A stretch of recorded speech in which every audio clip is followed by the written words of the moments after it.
Hey there, everybody. How you doing? This is me. That was kind of a farkled up intro. It's now 10 to 7 in the morning. I just haven't stopped. I've been recording these one after another. Flame Man. It's Arabio Man. Thermal power, oil field, master of flame. Has, in my opinion, the best level theme in Mega Man 6. Indisputably. So good. I might, like, shut up so you guys can enjoy it sometimes, because it's just it's so good. You know what? You're probably not going to get it that great quality anyway, so just go look it up. It's amazing. So this is oil. And they didn't even invent Oil Man at this point, but this is where they got the mechanic from for Oil Man, who also has this exact gimmick in his own level. Oil Man, by the way, is from Mega Man Powered Up, the PSP remake of the first game. Yeah, oil, which can be lit on fire and then turns into an ever-burning pit of death. I really like this level because of the music theme, and it really, again, it fits to the whole now you're in the Middle East thing.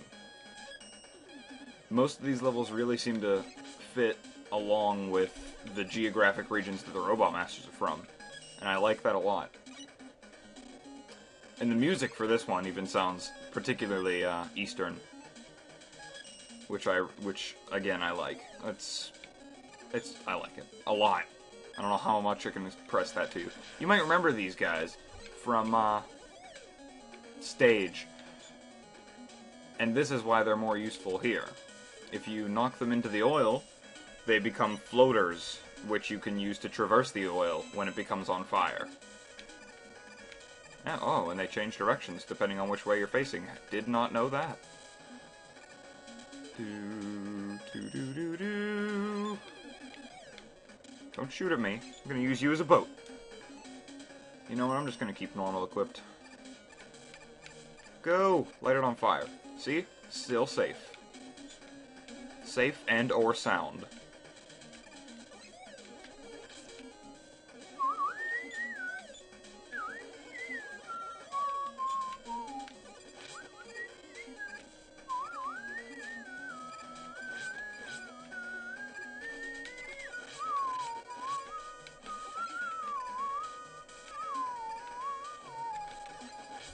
Oh man, sorry about that. Did not even realize I was doing that. That probably didn't sound too great for you guys. I apologize. I just, really, favorite song in Mega Man 6. Hands down. The death spikes in this level look weird. That's really it. Also, these guys are funky. Their main purpose is to light up the fires. Or the oil pits. That's basically the only purpose of the fire tellies, as well as these guys, is to light up fire pits and make your life significantly less convenient. I could make that jump, but screw it, I'm jet adaptering it. Now, Flame Man himself, I don't actually remember too much about his boss fight. I'm sure I will when we get there. All I can really remember is that he's weak to the bubble lead analog, known as the wind thing. I don't even remember anymore. Wind cannon, maybe, or tornado, who cares?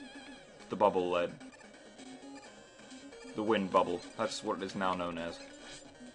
Like I said, these guys, their main purpose, they don't really try and hit you with their things. They'll actually prioritize the oil pit over you if the oil pit hasn't already been ignited, which I think is kind of...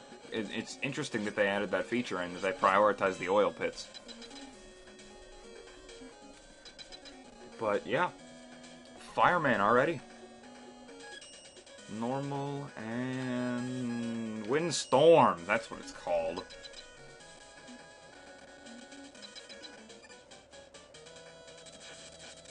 Time to kill Flame Man. Who is wearing a turban and is generally a cool dude. Okay, I do remember this actually. He fires 3 shots and then does his crazy tuber thing. Or he just does his crazy tuber thing all the time anyway. But as you can tell, he's incredibly allergic to wind, which is not really good if you live in the desert. There's a lot of wind there.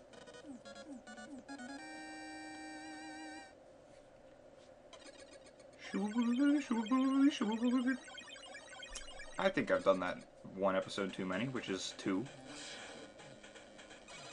We get Fire Blast and Rush Power Adapter. I feel like that should be an E, not an O, on adapter. Maybe, I don't know. Maybe I don't know how to spell. Stage select. The fire, you saw what the Fire Blast does. It creates a small pillar of fire. That's really it. Next time, Blizzard Man. Hey, how you doing everybody? Chaz here. Time for Blizzard Man. Oh, you know what? I don't think it is time for Blizzard Man. I think it's time to go back and get the beat parts for Nightman. So, I guess I'll show off the extra path, but you don't need to see the boss fight again. Be right back. Since we're here in Nightman's stage, I figured I could show off what the power adapter does. It's just like the jet adapter, except you don't have a jetpack. Instead, you're really buff. You do a ton more damage, but your range is incredibly shortened, and you can't slide. And you also can't move while firing. You can kind of like scoot along there if you hold it while you shoot. And you do have a charge shot, which is incredibly powerful but short-ranged. Power adapter, pretty fucking cool. I think you also might take less damage with it while you're wearing it, but I don't really know. And I'll see you guys again at the path split.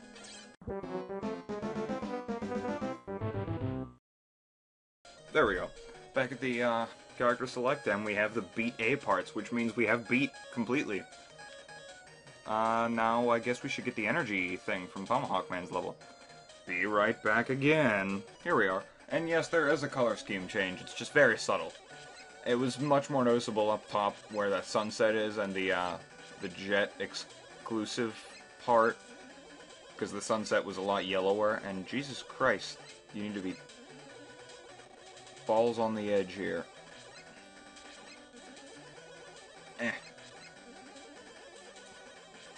Alright, buddy.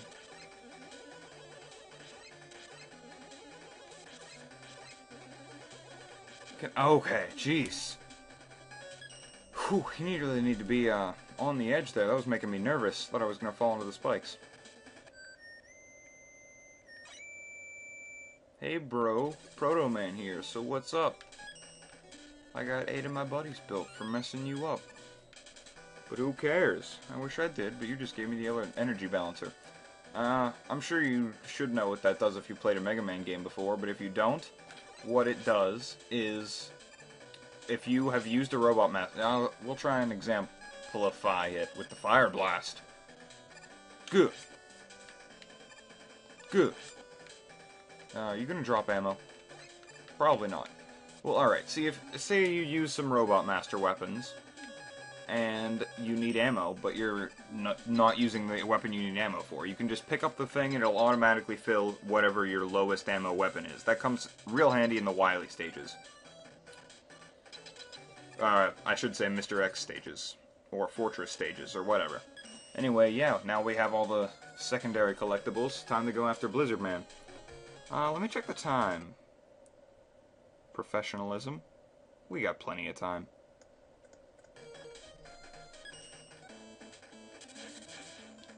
That only took about 5 minutes, I think.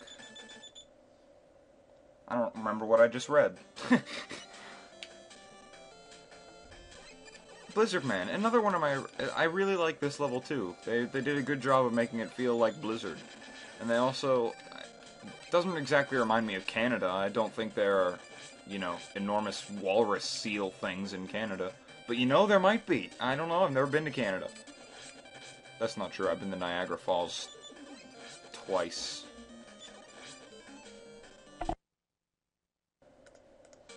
Well, that was a tad of a momentum killer. My mother just came in and told me to go to bed. Lovely. I should probably listen to her. It's 7:15 a.m. and I haven't slept yet. But you know what? I don't need sleep. What do? I'll tell you what I do. I play games for the internet. And we're getting some slowdown here. And thinking of that, I probably should call it quits after this level. So I will. There's a secret up there. I think it's just like an extra life or an E-tank. Not much. I just got some hockey pucks here. Because, you know, Canada. Hockey. That's what they do. Is it worth it? Can I use the power adapter on this? No. You need to use the fire blast to get through that. And I'm going to take damage, and I'm going to slide on some ice.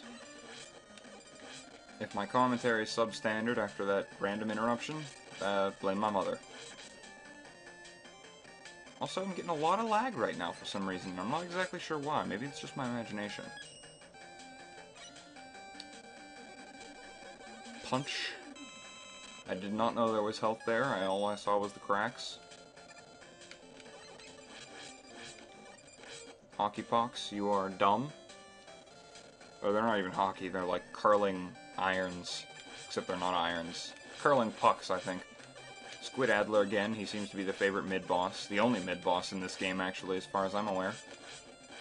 If you can even count him as a mid-boss. I don't. Because you can skip him in the other level he appears in. Death Spikes. Guess what? There's also a kind of pseudo-water portion here, too. Where it's just a boat. Submarine-type boat type thing, which I really like this part. I don't really like this part, but I think it's cool. It's not something I would have put in the level. It's not something I would have thought to put in the level, but I like what they did with it. Also, there are some secrets. I just need to remember where. And not die in Death Spikes. Thank you, Sniper Joe, for giving me invincibility frames.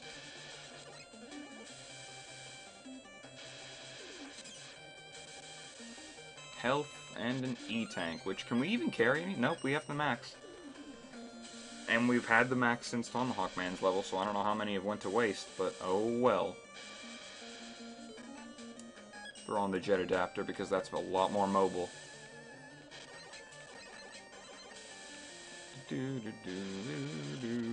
Took a chance there. Oh man. I don't know if I talked about these time bombs. They're pretty self-explanatory. Hit the button, counts down, reaches 0, stuff explodes. That's all there is to them. Also, I mentioned in Centaur Man's level, this is the other level that I would play first. Or at all, I should say. Because this is the only other level I could ever get to the boss to. Which is kind of weird, considering as how it's harder. It's one of the harder levels in this game as far as platforming goes. But, it's not that hard. Blizzard Man. Don't remember much about this boss fight either, but we will see. Fire Blast, Firestorm. It's not the Firestorm. That's not even a Mega Man weapon, I don't think. Probably is, though. Blizzard Man, he's a ski instructor from Canada.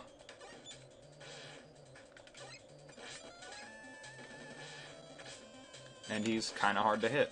And he dances. And he does that. He's like Armored Armadillo with groove and moves. And less armadillo, and more Canadian. So, now that we've established that armadillos do not live in Canada, let's go ahead and get some weapon.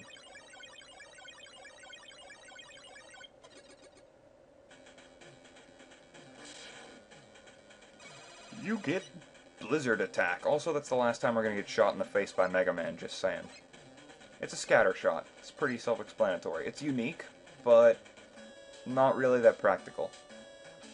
That seems to be the case with a lot of Mega Man weapons. Oh, seizure, and suddenly Mr. X. So yeah, next time we'll start the Fortress stages. Until then, good night.